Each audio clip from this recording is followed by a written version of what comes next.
우리 서로 한번 우리 교회 인사말로 인사할까요? 네, 평안하세요. 인사하겠습니다.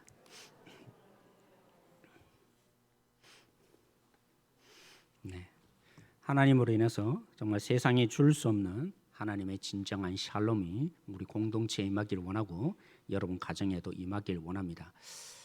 요즘 그죠? 이 코로나 사태만이 아니라 19 사태만이 아니라 앞으로 우리가 어떻게 준비해야 될까? 거기에 대한 부분의 고민도 참 많이 일어나고 있습니다. 교회도 마찬가지죠. 지금의 상황으로는 안 된다. 이제 변화가 일어나야 한다라는 걱정과 위기감을 가지고 있습니다. 저도 이런 코로나 사태에 관한 이런 영상들을 조금씩 보았습니다. 이런 영상 중에 캠브리지 대학 경제학을 가르치는 정하준 교수님이 한 방송국과 코로나 사태 이후에 우리가 어떻게 해야 될 건가, 지금의 사태를 어떻게 분석하고 국가는 어떻게 대처해야 될 건가, 그런 인터뷰 내용을 제가 영상으로 보았습니다. 그 일부 내용을 요약하면 이런 것입니다. 이 코로나 사태는 1970년대 오일 쇼크, 그리고 2008년도죠. 세계 금융처럼 어느 한 분야의 경제 문제가 아니다. 수요, 공급, 소비 모든 경제의 문제를 지금 일으키고 있어서 심각하다라고 얘기를 한 부분이 저에게 와닿았습니다. 그래서 그렇게 사람들이 말하는구나. 세계 경제공황, 그렇죠? 세계 대전 이후에 일어났던 세계 경제공황보다 더 심각한 일이 우리 시대에 오게 될 거다라고 했던 말이 저에게 와닿았다고 말입니다. 이 코로나 이후에 세계 경제 공황보다 더 어려운 경제 상황이 닥칠 가망성이 농후하다라고 모두들 내다보는데 우리나라는 더 심각하죠. 왜냐하면 우리나라는 수출 주도형 아닙니까? 그래서 다른 나라가 경제적으로 잘 살지 않으면 우리는 아무리 열심히 노력해도 물건을 팔 수 없으니까, 그래서 더더욱 우리나라는 경제적인 타격을 심각하게 받게 될 것입니다. 그리고 우리나라의 경제 구조, 여러분, 자영업자가 어느 정도 될까요? 미국은 한 7% 된다고 합니다. 그러면 OECD 국가는요 15%라고 합니다. 우리나라는요 자영업자가 몇 %일까요? 미국의 3배 이상 25%가 자영업자라는 것입니다. 물론 미국의 지금 경제적인 이 상황을 타개하기 위해서 미국에 있는 이런 기업을 하시는 분들의 얘기를 들으면 수천만 원을 보조해 준다고 합니다. 각 우리 개인 말고요, 기업하는 가게 하시는 분들에게 그렇게 유럽도 쏟아붓고 있다는 거죠. 경제를 잘 버텨야 된다고 말입니다. 근데 우리나라는 그죠? 이런 기업을 하시는 분, 가게를 하시는 분이 몇 %라고요? 미국과는 비교할 수 없는, 심지어는 OECD 국가가 15%인데 우리나라는 25%라는 것입니다. 국가가 주도하고 책임지는 구조가 아니라 당신 스스로 이 문제를 해결해 가야 한다라고 하는 구조가 우리나라의 경제 구조라는 겁니다. 그러니까 더더욱 심각한 거죠. 수출 주도형인 것만 해도 위기인데, 어려움인데, 대부분 스스로 먹고 사는 문제를 책임져야 하는 그 경제 구조를 우리가 가지고 있기에 세계 경제 공황이 만약 온다면 우리나라는 정말 심각해질 수밖에 없다라는 것입니다. 이런 경제 상황을 알고 지금부터 준비해가는 부분들이 국가와 모든 국민들이 이제 힘을 모아야 한다라는 얘기를 하는 거죠. 사랑하는 성도 여러분, 그리스도인이라고 해서 여기에서 제외될 수 있을까요? 우리는 어차피 이 나라 속에 살고 있습니다. 하나님이 보호하시고 지키지만 우리도 이 영향을 고스란히 받을 수밖에 없는, 하나님이 물론 지키시지만 이런 여건 속에 우리는 여전히 살아갈 수밖에 없는 그리스도인인 거죠. 오늘 이 말씀을 통해서 저는 묵상하게 되었습니다. 그리고 오늘 그리스도인으로서 우리는 어떤 질문을 오늘 이 시대 가운데, 하나님이 조금만 지나면 예배를 허용할 것 같은데 또 지나고 나니까 문제를 터지게 되는, 그래서 정말 모이기가 점점 힘들어지는, 어쩌면 올 한 해 갈 때까지 이런 상황이 될지도 모르는 것을 경험하는 속에서 하나님은 우리에게 질문하고 계신다고 저는 생각이 들었습니다. 오늘 말씀을 묵상하는 가운데 그렇구나, 우리 성도들에게 이 말씀을 함께 나누어야겠다라고 제가 묵상하게 되어서 오늘 이 말씀을 함께 증거하고자 합니다. 첫 번째 질문이 있습니다. 여러분, 문제 해결을 원하는 것이 과연 나쁜 것입니까? 하나님 도와주세요, 이기게 해주세요, 문제 좀 해결해 주세요 라고 우리가 그렇게 묻는 것이 과연 나쁘냐는 것입니다. 여러분, 오늘 이 본문은 오늘 자막에도 나온 것처럼 오병이어의 표적, 그죠? 물고기 2마리와 보리떡 5개로 몇 명을 먹이셨습니까? 어른 장정만 5천 명이니까 흔히 말하기를 2만 명에서 2만 5천 명을 예수님이 먹이셨다고 하는 그 오병이어의 표적이 6장 1절부터 15절 앞부분에 있습니다. 그리고 그 오병이어에 대한 표적에 대한 해설, 오병이어가 뭘 뜻하는지 그들이 알아듣지 못하니까 예수님께 찾아온 그들에게 이건 이런 의미다 라고 아주 길게 해석한 것이 6장 21절부터 71절에 나타납니다. 그래서 논리적인 구조를 보면 사실 물 위로 걸어오신 이 사건 아무런 연관이 없어 보인다는 거죠. 요한은 근데 왜 이 사건, 물론 예수님이 그 가운데 행하셨지만 논리적인 구조를 보면 오병이어에 대한 표적 다음에 뭐가 기록되어야 합니까? 오병이어에 대한 해설을 기록해 놓아야 될 텐데 오늘 예수님이 풍랑을 만난 먼저 보낸 그 제자들에게 다시 찾아오셔서 만나시는 물 위로 걸어오신 이 사건을 중간에 기록해 놓고 있다는 것입니다. 그래서 오병이어의 표적과 오늘 우리의 이 본문이 전혀 연관이 없는 것이 아니라 물 위로 걸어오신 이 예수님의 이 표적을 제대로 이해하려면 오병이어의 표적과 함께 읽어야만 진국을 우리가 이해할 수 있는 것입니다. 사랑하는 성도 여러분, 예수님이 물고기 2마리와 보리떡 5개로 장정 5천 명을 먹이시자 군중들은 오베롭되기 시작했습니다. 바로 출애굽 사건 말입니다.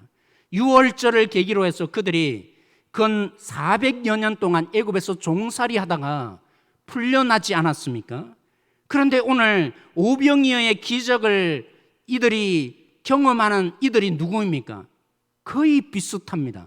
물론 그들의 조상은 애굽이라는 한 나라의 지배를 받았지만 지금의 후손인 이 이스라엘 백성들은 바벨론으로부터 시작해서 여러 나라, 지금은 어느 나라의 지배를 받습니까?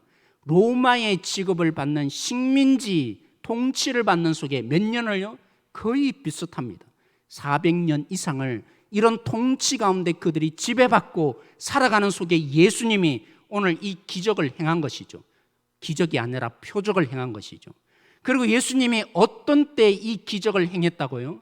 오늘 성경은 요한은 의도적으로 기록합니다.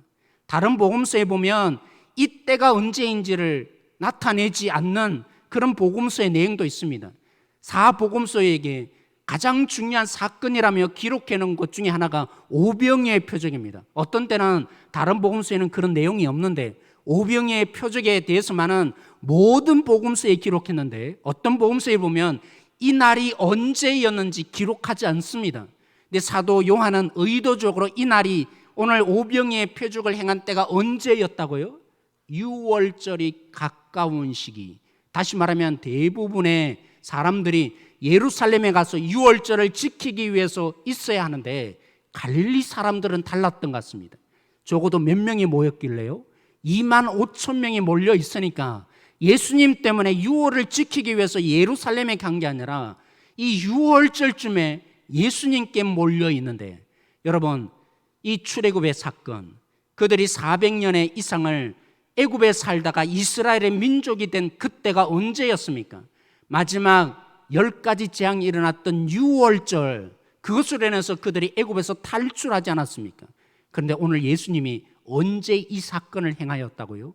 유월절쯤에 일을 행하였다는 것입니다. 그리고 자신들의 조상들이 출애굽을 겪고 광야 40년 동안 뭘 먹었죠?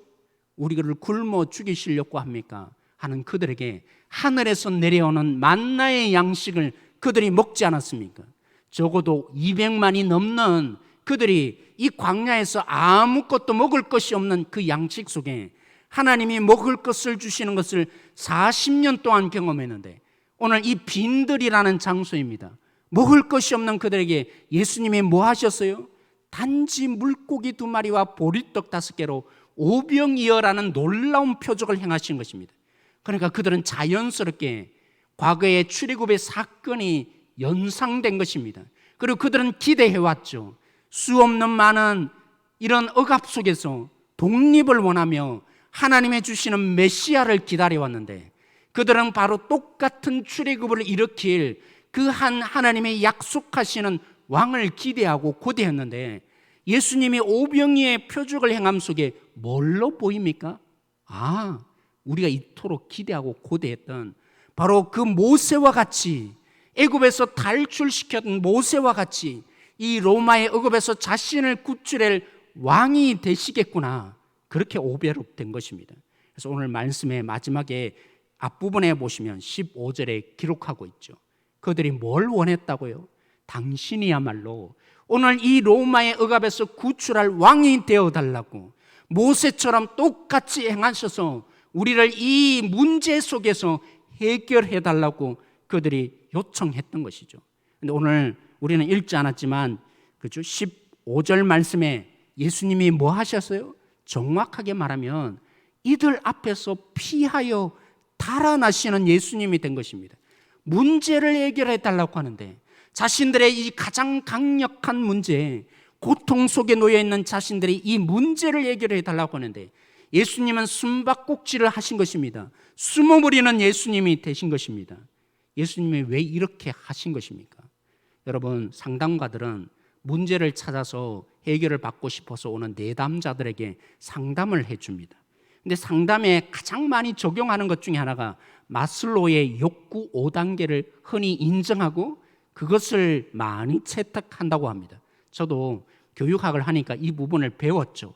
인간에게는 조사를 해보니까 5가지 단계가 있다는 겁니다. 욕구라는 것인데, 제일 밑에 욕구가 뭡니까?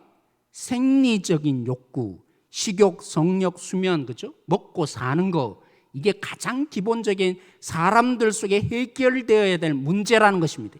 이게 해결되지 않으면 그 위에 있는 안정의 욕구, 더 위에 있는 소속의 욕구, 존중의 욕구, 가장, 그죠? 대부분 이렇지 못하는데, 자아실현, 뭐가 가치가 있고 그 가치를 추구하는 거 할 수 없다는 것입니다. 제일 밑 단계 이 부분이 해결되지 않으면 그 위의 단계를 해결해 가지 못한다는 것입니다. 그래서 누군가 국가를 위해서 살고 자신의 목숨을 바치고 진짜 가치가 뭔가, 그 가치는 최고 위의 자아실현의 욕구인데, 이 욕구가 생기려면 뭐가 있어야 된다고요? 이 밑바탕이 없이는 안 된다는 거죠. 맞습니다. 사랑하는 성도 여러분, 우리는 그런 존재입니다. 우리가 사랑하라 하지만 내 속에 진정한 사랑이 부어지지 않으면 누군가를 사랑하고 용서할 수 있는 존재가 아닙니다. 우리 성도님들이 종종 고백하는 것처럼 정말 하나님은 우리에게 서로 화합하고 용서하라지만, 다른 종교는 뭐라고 합니까? 열심히 용서를 해서 그래서 하나님의 사람이 되라고 말하죠. 하나님이 우리를 만드셨기에 아시는 거죠. 사랑하라고 했을 때 우리에게 없는 사랑으로 사랑하라 말씀하시는 분이 결코 하는 거죠. 우리에게 없는데 부어지지 않은 가운데 누군가를 용서하라, 사랑하라, 하나님은 그렇게 말씀하시는 하나님이 결코 아니었습니다. 그래서 반드시 뭔가 있어야 우리가 할 수 있는 존재. 정말 마슬로는 하나님을 알았는지 안 알았는지 모르지만 인간을 정확하게 분석하고 제대로 나타낸 것이 분명합니다. 성경에도 그것을 얘기하고 있고요. 그런데 마슬로가 한 가지 놓친 부분이 있습니다. 가장 본질의 기본이 뭐라고요? 생리적인 욕구다라고 말했습니다. 제가 볼 때는 마슬로가 하나님을 안 믿은 것 같아요. 몰랐던 것 같아요. 성경이 하나님이 끊임없이 얘기하는 이 생리적인 욕구보다 더 밑에 있는 욕구가 뭔지 아십니까? 우리 인생의 가장 본질적인 문제가 뭔지 아세요? 바로 죽음의 문제인 것입니다. 바로 죄의 문제인 것입니다. 우리 인생 가운데 생리적인 욕구가 채워져서 먹고 사는 문제가 해결되어지고 안전하고 또 그리고 우리가 인정받고 존중되어지고 자아실현이 된다 할지라도 우리의 죄 문제, 죽음의 문제가 해결되지 않으면 말짱 도루묵인 거죠. 그래서 예수님이 자신을 왕으로 삼으려고 하니까 도망갔던 예수님, 강 건너서 다른 동네로 가버린 그 예수님을 찾아서 찾다가 없으니까 예수님이 배 타고 건너갔다고 하니까 그들이 예수님께 찾아왔어요. 그러니까 예수님 뭐라고 한지 아세요? 너희들이 떡 먹고 배부른 까닭이다 라고 말씀하신 그 예수님이 이런 말씀을 하셨습니다. 너희가 하늘에서 내려온 그 떡을 먹고도 결국 너희 조상들이 죽지 않았느냐. 그죠? 떡 먹는다고 우리 죽음의 문제가 해결되지 않는다는 것입니다. 죄의 문제가 해결되지 않는다는 것입니다. 예수님이 말씀하신 것처럼 오늘 우리의 인생에 경제적인 여건이 해결되어지고 우리 인생의 관계 문제가 해결된다 할지라도 우리는 뭐가 해결돼야 합니까? 생리적인 욕구보다도 더 중요한 가장 밑바닥에 있는 죄의 문제, 우리 인생의 본질적인 문제, 우리 인생의 가장 중요한 죽음의 이 문제가 해결되지 않으면 다 말짱 도루묵이라는 거죠. 내가 죽는데, 내가 오늘 죽어가는데 내가 정말 다른 사람을 위해서 인정받으면 뭐 합니까? 죽고 나면 아무런 소용이 없게. 그래서 예수님이 말씀하신 거죠. 왜 예수님이 달아나실 수밖에 없는 것입니까? 그들은 오늘 인생 가운데 정말 국가가 부강하여지기를 원하고 그들의 인생에 가장 관심 있는 이 로마의 억압으로부터 해결해달라고 예수님께 찾아왔는데 그래봐야 안 된다는 것입니다. 죄의 문제가 해결되지 않고 죽음의 문제가 극복되지 않으면 그래봐야 또 목마른 인생, 또 죽음의 이 문제를 극복하지 못하기에 우리는 그 가운데 놓일 수밖에 없기에 그 정도로 나는 해결하기 위해서 이 땅에 온 것이 아니다 라고 예수님이 말씀해 주셨던 것입니다. 그것만이 아닙니다. 예수님은 그렇게 요청하는 사람들의 본심을 꿰뚫어 보신 것이죠. 그래서 예수님이 오늘 왕이 되어달라고 하는데 사실 예수님이 왕이 되셔야 하잖아요.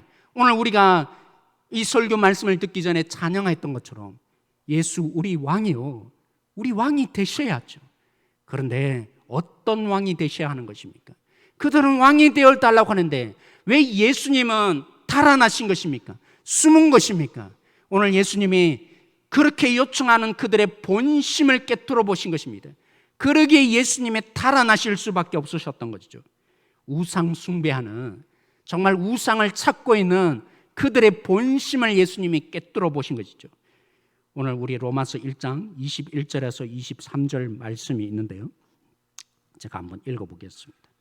하나님을 알되 하나님을 영화롭게도 아니하며 감사하지도 아니하고 오히려 그 생각이 허망하여지며 미련한 마음이 어두워졌나니 스스로 지혜 있다나 어리석게 되어 썩어지지 아니하는 하나님의 영광을 썩어질 사람과 새와 짐승과 기어다니는 동물의 모양의 우상으로 바꾸었느니라.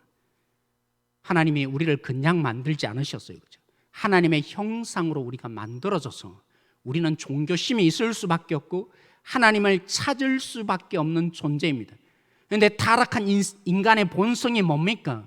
하나님 마치 내가 밑에 있는 것처럼 하나님의 말씀에 순종하기는 싫고 내가 생각한 대로, 내 감정대로, 내가 경험한 대로 내 뜻대로 살고 싶은 것이 우리 인간의 본성인 거죠. 하나님은 찾게 되어 있지만 내 마음대로, 내 뜻대로, 내가 가지는 견해대로, 내 생각대로 살고 싶은 것이 우리 인간인 거죠. 그러니까 어떻게 하는 겁니까?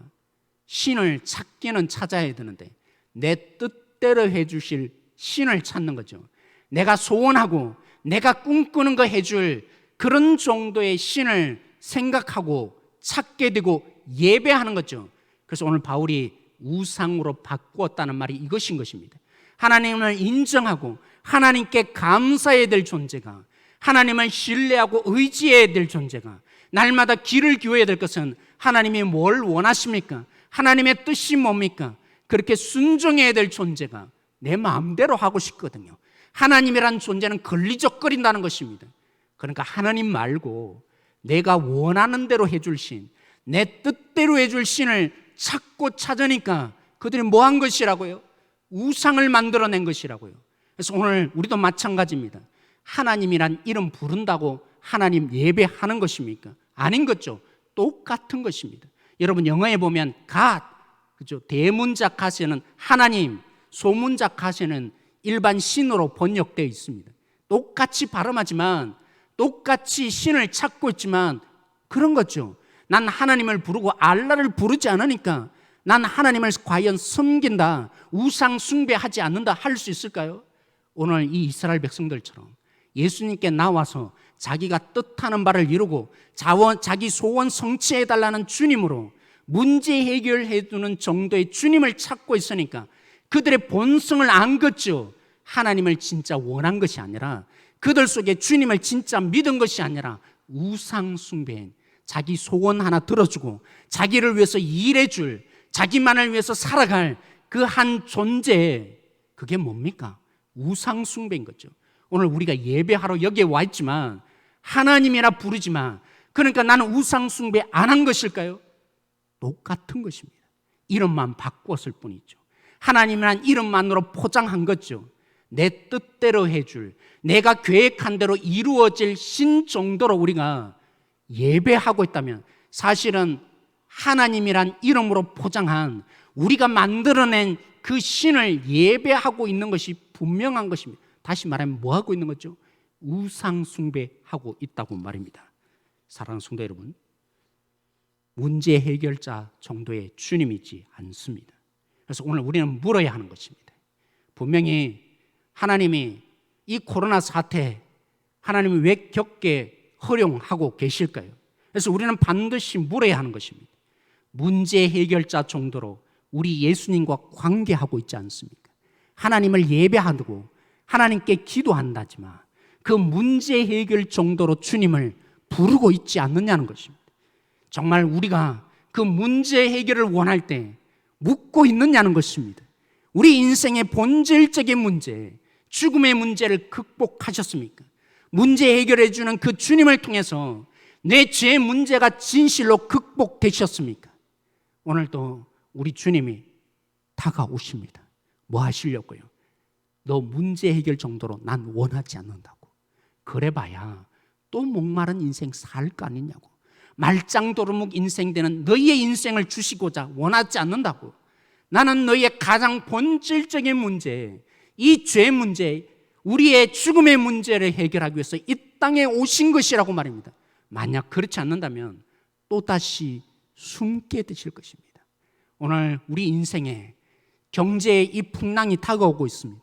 우리가 이겨낼 수 없는 경제적인 수많은 문제들, 코로나 사태만이 아니라 앞으로도 많은 인생의 문제를 하나님이 겪게 하실 것입니다.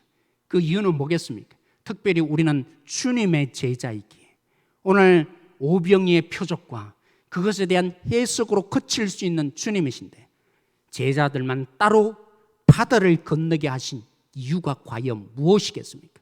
왜 예수님은 그들에게 그 바다를 건너게 하셔서, 정확하게 말하면 갈릴리 호수를 건너게 하셔서 새벽 3, 4시까지 죽음에 대한 공포를 느끼면서 난 이제 죽겠구나, 한치도 그 풍랑을 이겨낼 수 없는 그 바닷가로 왜 예수님은 들어가게 하신 것입니까?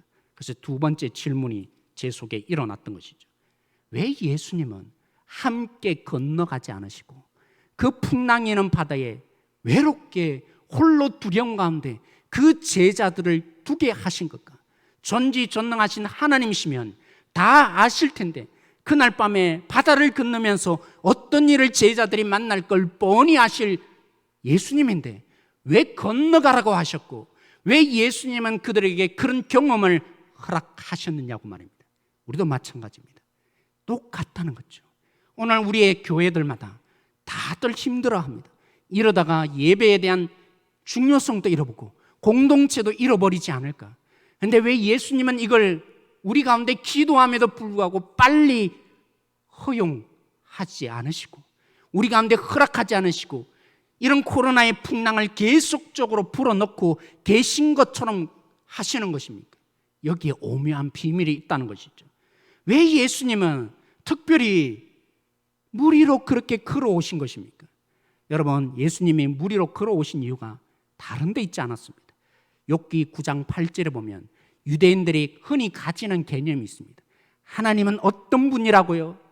바다를 밟고 서 계시는 하나님이라고. 창조하신 하나님은, 이 땅을 다스리는 하나님은 세상을 지배하는 하나님이시라는 거죠. 오늘 예수님이 똑같은 모습을 보이는 것입니다. 문제 해결에는 주는 그들의 종로로 타시는 존재가 아니라, 나를 위해서 존재할 신 정도가 아니라, 나의 소원 해결해 주는 정도의 그런 연약한 신이 아니라 누구라는 것입니까? 똑똑히 경험시켜 주는 거죠. 물 위로 걸어오셔서 욥기 9장 8절과 구약의 여러 부분에 나타난 것처럼 하나님이시구나, 우리를 다스리시고 인도하시는 하나님이시구나. 그러므로 하나님이란 말이 뭡니까? 하나님, 내 뜻대로 해줘야죠. 내가 생각하는 대로 문제 풀어줘야죠. 이게 아닌 거죠. 진짜 하나님을 아는 자는 어떻게 삽니까? 하나님이 뜻한 바가 뭔지 그 말에 귀를 기울이게 되어 있고, 그 뜻에 순종하고자 날마다 주님, 당신은 하나님이십니다, 그것이 기도의 고백인 거죠. 사랑하는 성도 여러분, 저는 이 말씀을 준비하면서 저의 부끄러운 모습들 생각이 났습니다. 저라고 이 말씀에 자유로울 수 없었습니다. 저도 어려울 때가 있었고 상처받을 때가 있었고, 그럴 때 하나님, 제가 하나님 뜻대로 했잖아요.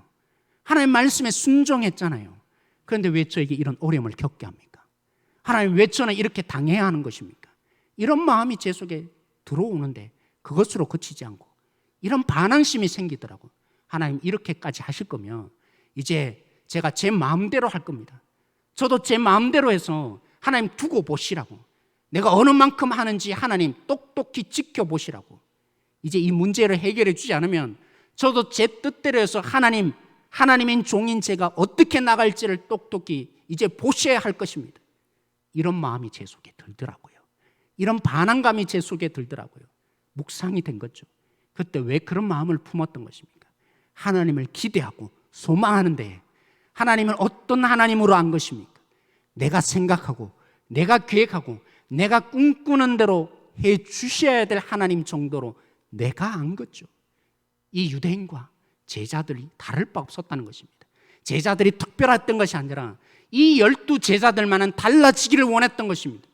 저들 군중들과 똑같은 제자들, 그래서 그들을 따로 불러서 이 풍랑을 통해서 예수님을 경험시켜 준 거죠. 어떤 주님이라고요?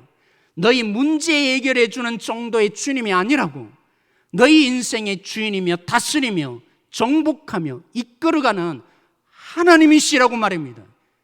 바다 물을 밟고 계신 하나님이 나다고 말입니다.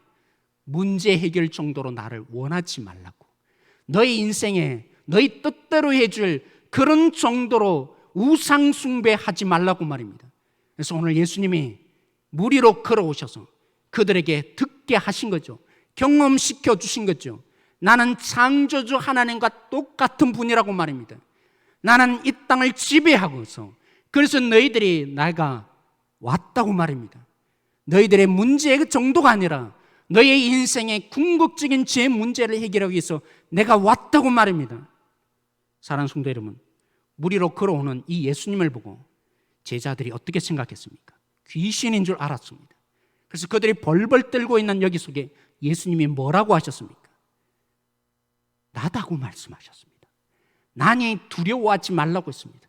이 말은 문자적으로 나다는 말은 내가 예수다, 너희들의 선생 예수다 말하고 있는 것이 분명합니다. 그러나 그 정도로 예수님이 말씀하신 것이 결코 아니신 것입니다. 이 나다, 요한복음에 보면 종종 그죠, 나는 무엇이다, 계속적으로 예수님에 대해서 나는 누구이다, 나는 이다, I am 이라고 시작하는 그런 내용으로 요한복음이 가득 차 있습니다. 여러분, 이 말씀을 예수님이 의도적으로 하신 것입니다. 풍랑을 만나서 죽을 살똥 모르는 이 제자들에게 왜 예수님이 나다라고 말씀하셨겠습니까? 그저 예수님이다 이런 의미로 예수님이 오늘 말씀한 게 아니라는 거죠. 이스라엘 백성들이 정말 그들이 말한 것처럼 400년의 이 애굽 생활 속에서 그들을 구출하여서 하나님을 예배하는, 하나님을 진정 믿는 그런 백성 삼고자 모세를 특별히 부르셨어요. 그 모세를 불러서 너가 가라고 하는데 모세가 질문했잖아요. 하나님, 나를 보내신다고 하는데 하나님, 당신이 누구라고 저들에게, 내 백성에게 소개해야겠습니까? 그때 모세에게 하나님이 들려주신 말씀이 뭡니까? 하나님을 누구라고 했습니까? 우리 성경에는 스스로 있는 자다 라고 번역했지만 영어로 말하면 I am that I am 이라고 기록되어 있어요. 똑같은 말을 한 거죠. 예수님이. 오늘 이 예수님이 누구라는 사실입니까? 왕이 되어서 문제 해결해 달라는 그들 속에 예수님 스스로를 다시 말씀해 주고 있는 것, 제자들의 경험시켜 준 것입니다. 애굽에서 구출하시는 그 하나님이 어떻게 구출하셨는데, 유월절 어린 양의 희생을 통해서, 그래서 그들을 하나님의 백성 만드시는 일을 하나님이 하시기 위해서 섬기시고 낮아지시고 그들 속에 역사하신 하나님이라고 말입니다. 오늘 예수님이 유월절 어린 양으로, 그래서 자신을 생명으로 내놓아서 그래서 그들을 구원할 하나님이셨던 거죠. 그래서 오늘 예수님이 뭘 나타내신 것입니까? 나는 내 자신을 유월절 어린 양처럼 너희들을 희생시켜서 이 관계 문제, 하나님과 깨어졌던 이 관계를 회복시켜서 하나님의 생명을 너희들에게 주기 위해서 온 하나님이다. 예수님이 말씀하셨던 거죠. 이걸 경험했으니까 무리로 걸어오시는 하나님의 존재인 예수님, 그리고 유월절 어린 양처럼 자신을 죽이시고 그래서 우리를 죄의 문제에서 해결하시는 그 예수님을 이 제자들이 경험하니까 오늘 67절에 베드로의 고백을 보십시오. 사람들과 전혀 다를 바 없는, 그들과 똑같이 예수님을 기대하고 바라보던 이 베드로가 어떻게 고백했습니까? 이 베드로의 고백은 그랬죠. 예수님을 자기의 방식대로 이해하니까 오병이의 표적은 먹고 사는 문제 해결해 준 정도가 아니라, 그런 왕 정도가 아니라 나의 살을 먹고 나의 피를 마셔라, 십자가의 죽음을 예수님이 설명하고 있는데도 불구하고 그들은 자신의 시각으로 예수님을 이해하니까 어떻게 생각했습니까? 자기가 뭔데 그것도 우리 자신을 더럽히면서, 왜요? 피를 먹으라 하니까 누구의 피를요? 예수님의 육신을 먹고 사는 자가 되려 하니까 그렇게 오해하는 무리들, 그리고 제자들도 어떻게 했습니까? 자신이 원하는 자신의 스타일로 로마의 억압에서 구출해 줄 정도의 방식을 원했는데 예수님은 어떻게 구출하겠다고 합니까? 나는 십자가의 죽음으로 망하는 자로 그들을 구원하겠다 하니까 자신들이 기대하는 방식과 전혀 다르니까 저를 더 이상 따르주고 싶지 않다고 모든 무리가 떠났습니다. 심지어는 제자들이 예수님의 12제자 말고요, 예수님에게 가까이 있던 제자들이 이 말이 어렵도다, 도대체 알아들을 수 없다고 그 예수님을 다 떠나버리는 제자가 되었습니다. 그런데 어떻게 이 베드로가 오늘 이 고백을 하는 것입니까? 67절의 말씀. 그래서 예수님이 물었죠. 너희들도 나를 떠나려고 하느냐? 베드로가 뭐라고 고백했습니까? 생명의 말씀이 여기 있는데, 영생의 말씀이 여기 있는데 우리가 어찌 주를 버리고 떠나겠습니까? 베드로가 어떻게 이렇게 고백이 바뀌어질 수 있었을까요? 바로 그것이었습니다.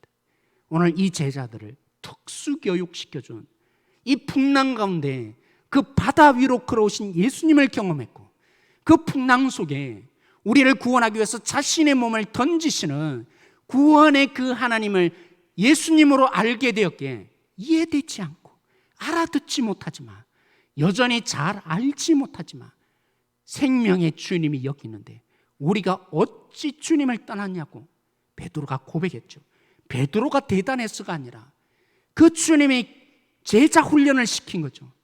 다른 모든 사람들처럼 떠나버릴 수밖에 없는 그 제자만이라도 붙드셔서 역사하셔서 개입하셔서 예수님이 누구인지 똑똑히 알게 하심으로 때로는 이해되지 않고 내가 생각하는 방향으로 흘러가지 않다 할지라도 주님을 버리지 않겠다고 고백하는 베드로가 된 거죠. 사랑하는 성도 여러분, 오늘 말씀을 똑똑히 기억하셔야 합니다. 우리 인생 가운데 이 코로나 사태가 만만하지 않습니다. 앞으로 경제적인 한파가 반드시 몰려올 것입니다. 이 속에 기억하셔야 합니다. 하나님이 우리 그리스도인들은 왜 거기에서 제외하지 않으신 것입니까? 오늘 교회의 존재 가치마저 흔들릴 정도로 모이기를 다 두려워하는 이 시대 속에 각자의 골방에 들어가고 있는지 아닌지도 확인되지 않는, 그래서 정말 믿음을 잃어버리기 쉬운 이 상황에 이 코로나의 풍랑을 왜 하나님이 허락하고 계시는 것입니까? 코로나뿐만이 아니라 앞으로도 여러분의 인생에 도저히 납득되지 않는, 정말 숨 쉴 수도 없을 것 같은 어려움의 풍랑을 주님이 주실 수 있을 것입니다. 그럴 때 오늘 말씀을 기억하십시오. 기회인 거죠. 내 문제 정도로 내 삶 속에 이것 해결되면 행복할 줄 알아서, 그래서 이것 해결해달라 저것 해결해달라 정도로 예수님께 매달리던 우리에게 오늘 이 풍랑을 주셔서 이 제자들에게 바람을 밟고 바다를 밟고 오시는 하나님으로 알게 하셨듯이 우리의 인생 가운데 주님 왜 이러시는 거예요? 왜 나에게 이런 어려움을 주시는 거예요? 저처럼 원망할 수밖에 없었던 우리들이 왜 나는 이렇게 당해야 하는 거냐고 하나님 앞에서 이해 안 된다고 소리쳤던 우리들이 오늘 이 주님이 풍랑을 주셔서 구원의 그 하나님 만나게 하실 것입니다. 그래서 인생의 어려움을 만날 때, 여러분의 풍랑을 만날 때 이렇게 고백하십시오. 오늘 제자들을 훈련하신 예수님이 나의 주님이십니다. 바위 위에, 바다 위에 올라서신 그 주님 나에게도 오십시오. 그 주님을 아는 자가 되게 하여 달라고. 그 주님이 구원하시기 위해서 자신을 희생하시고 그래서 우리를 진짜 구원하신 죄의 문제를 해결하여서 인생의 진정한 하나님을 만나게 하시며 영원한 주님의 생명으로 맛보게 하시는 주님이 되십시오. 나는 이 고백으로 기도의 자리, 주님을 만나는 우리들이 되어지기를 원합니다. 마지막으로 제가 한 찬양 사역자의 찬양을 소개하는 것으로 마무리하고 싶습니다. 돈 모엔이라는 사람이 나의 가는 길, 우리 그쪽에는 그렇게 번역되어 있지만 God will make a way라는 찬양곡을 지었습니다. 불의의 교통사고로 친척 중에 자녀들 다 잃어버리고 자신도 병원에서 정말 몸 아픈 가운데 있는 그 친척 어떻게 위로하겠습니까? 아무리 생각해봐도 이 찬양 사역자도 목사님으로서 도저히 어떻게 위로할 줄을 궁금해하고 어려운 상황 속에 어떻게 위로하지? 그 갈등 속에 비행기를 타고 가는데 기도하면서 하나님의 말씀이 떠올랐습니다. 이사야서 40장 8절 풀은 마르고 꽃은 시드나 우리 하나님의 말씀은 영원히 서리라. 그 말씀이 갑작스럽게 떠올랐죠. 이사야서 40장 말씀이 뭔지 아세요? 하나님이 보이지 않는 손길로 역사하는데, 그래서 하나님이 사막과 같은 그 인생 가운데, 하나님이 광야와 같은 그 인생 속에 강을 만드시고 길을 만드셔서 구원자를 보내어준다라는 내용의 찬양이었던 것입니다. 약속이었던 거죠. 정확하게 말하면.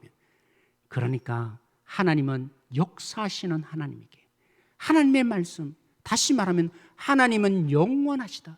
우리의 인생은 정말 풀과 같고 꽃처럼 시들어버리지만 하나님의 말씀 곧 하나님은 영원하시다. 이렇게 노래한 내용이었던 거죠. 그래서 돈 모엔이 그 하나님 앞에서 이거다. 정말 그 친구를 위해서 위로해 줄 수 있는 이 내용은 이거다. 그래서 가사를 지었고 그래서 하나님 앞에 고백했던 거죠. 사막과 같은 우리의 인생 가운데 우리에게 보이지 않는 손길로 역사하신 하나님, 새롭게 새 일을 역사하시는 하나님, 그 하나님이 그 친구 가운데 찾아오셔서 위로하여 달라고 말입니다. 그래서 제가 가사를 우리 지금 부르게 될 찬송과 조금 다른데, 그래서 제가 달리 그 가사에 충실해서 다시 한번 번역을 해보았습니다. 자막 한번 보시기 바랍니다. 하나님께서 친히 길을 내십니다. 하나님은 내가 볼 수 없는 방식으로 역사하십니다.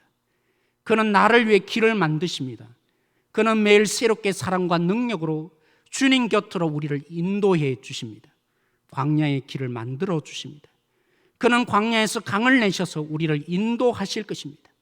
세상은 변해도 주의 말씀은 영원합니다. 그는 오늘도 새 일을 행하십니다. 사랑하는 성도 여러분, 사막 같은 인생길, 우리는 하나님이 잘 보이지 않습니다. 뭐에 집중하니까요? 우리의 문제에 집중하니까. 보이지 않는 손길로 역사하는 하나님 잘 보일 수 없습니다. 근데 하나님이 어떻게 역사한다고요? 사랑과 능력으로 우리를 누구 곁으로요? 주님 곁으로 인도하기 위해서 광야 같은 이 인생길에서 강을 만드시고 사망에서 길을 내시는 하나님이십니다. 사랑하는 성도 여러분, 이 약속이 왜 우리에게는 확실한 것입니까? 원래 이 말씀은 이사야서 40장 이 말씀은 세상의 그 어떤 것은 다 시들어 버린다 할지라도 하나님의 말씀은 영원합니다. 이 마지막 결론, 이 말씀은 무엇을 위해서 준 것일까요?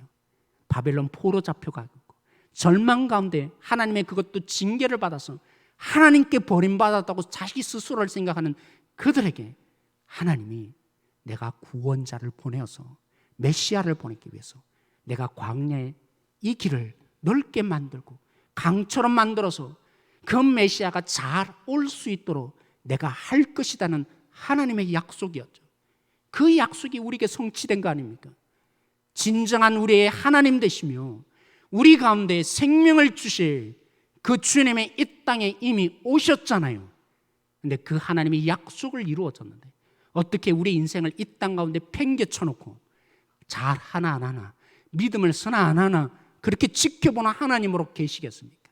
오늘 우리 인생 가운데도 죽을 것 같은 이 풍랑 속에 하나님은 하나님의 제자가 될 때까지, 교회를 교회답게 만드실 때까지 풍랑 가운데 때로는 던지실 것입니다. 뭐 하게 하려고요? 우상 숭배에서 벗어나게 하려고.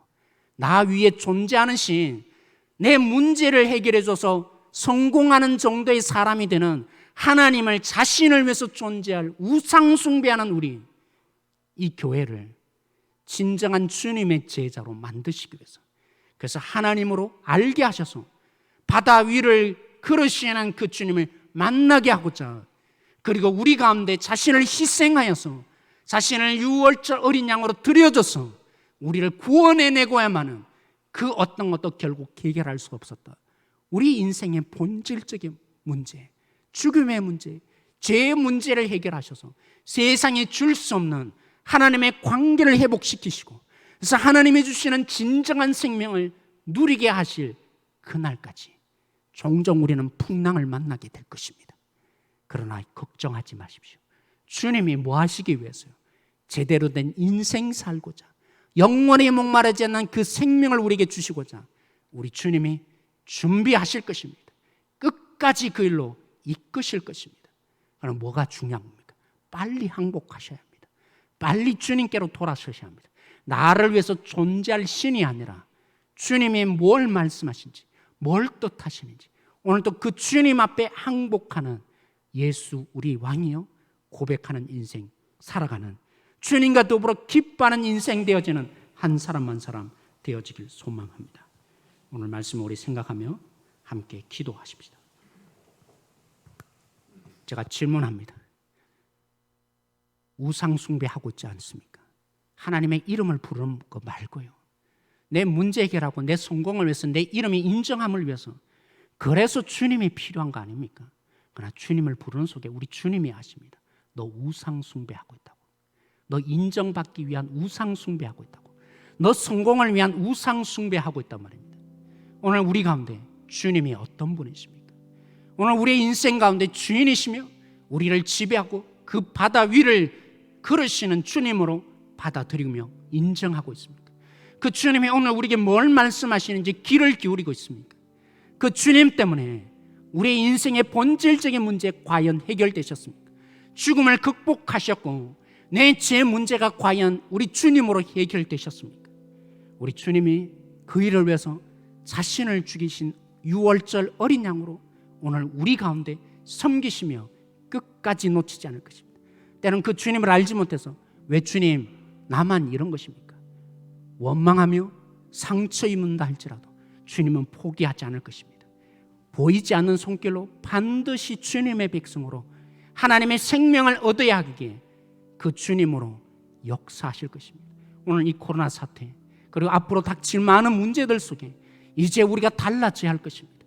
오늘 우리의 이 문제를 놓고 우리 주님으로 초대하며 하나님을 알게 하여 달라고, 참된 주님을 아는 자 우리 되게 하여 달라고 오늘 우리 함께 이 시간 기도하며 나가기를 원합니다. 같이 기도하시겠습니다. 하나님, 오늘 우리가 주님 앞에 나옵니다. 우리의 수많은 문제들 속에 우리의 우상 숭배를 보게 됩니다. 하나님, 하나님이라 부르지만 예배하고 있지만 우리가 주님을 찾는 이유, 우리가 원하는 유일한 이유는 나 한 사람 살고 싶고 내가 잘 되고자, 내가 이런 부분 속에 살고자 문제 해결에 주님만으로 하는 우상 숭배에 빠졌던 우리임을 고백합니다. 오늘 여기 가운데 주님, 이 물결을 밟고 서 계신 하나님을 보게 하여 주십시오. 6월절 어린 양으로 우리 가운데 자신을 희생하셔서 우리를 하나님으로 만나게 하시며 하나님을 진실로 아는 자, 하나님을 진실로 경험하는 한 사람 한 사람으로 서게 하여 주십시오. 주님의 이 생명을 누리는 한 사람 한 사람으로, 하나님 보이지 않는 그 하나님으로 우리 속의 문제 속에 다가오셔서 생명의 그 강으로 찾아오시는 주님을 한 사람 한 사람 만나는 자 우리 되어질 수 있도록 하나님, 이 코로나 사태를 통해서 하나님의 어영하시며 훈련시키시는 하나님의 제자로 만들어 가시는 이 주님의 역사를 똑똑히 보는 우리 한 사람 한 사람 되어질 수 있도록 붙드시고 역사하여 주옵소서. 하나님, 미련한 자가 하나님의 뜻을 어찌 다 알 수 있겠습니까? 오늘 오병이의 표적 속에 나타난 주님의 제자의 훈련을 묵상하면서 오늘 우리에게 닥치는 이 경제적인 상황과 우리의 수많은 문제들 속에 우리 자신들을 질문하며 확인할 수 있게 하심을 감사합니다. 또 앞으로도 수많은 문제를 만날 때 그 문제 위에 계시는 하나님을 올려다볼 수 있는, 우리의 이 바닷물을 친히 걸으시는 우리의 창조주 하나님을 아는 자들이 되게 하시며, 또 우리의 수많은 문제들 속에 우리 주님을 초대함으로 우리를 위해서 희생하셔서 죄 문제, 우리의 죽음의 문제를 극복하며 하나님의 관계를 회복시키셔서 하나님의 생명으로 이 땅 가운데 파송하시고야 마시는, 우리를 제자로 만드시고야 마시는 이 하나님의 손길, 전 세계 교회를 향해서 이토록 주님을 우상 숭배함으로 만들어 놓았던 우리의 이 죄악을 회개하며 하나님을 제대로 고백하며 주 앞에 두 손 드는 교회로 세우시고자 하는 이 하나님의 열망, 여전히 교회를 사랑하시고 우리를 사랑하시기에 끝까지 놓치지 않으시는 하나님의 일하심을 올려다 볼 수 있는 한 성도 한 성도 되게 하여 주십시오. 주께서 역사하심을 믿으며 예수님의 이름으로 기도합니다. 아멘.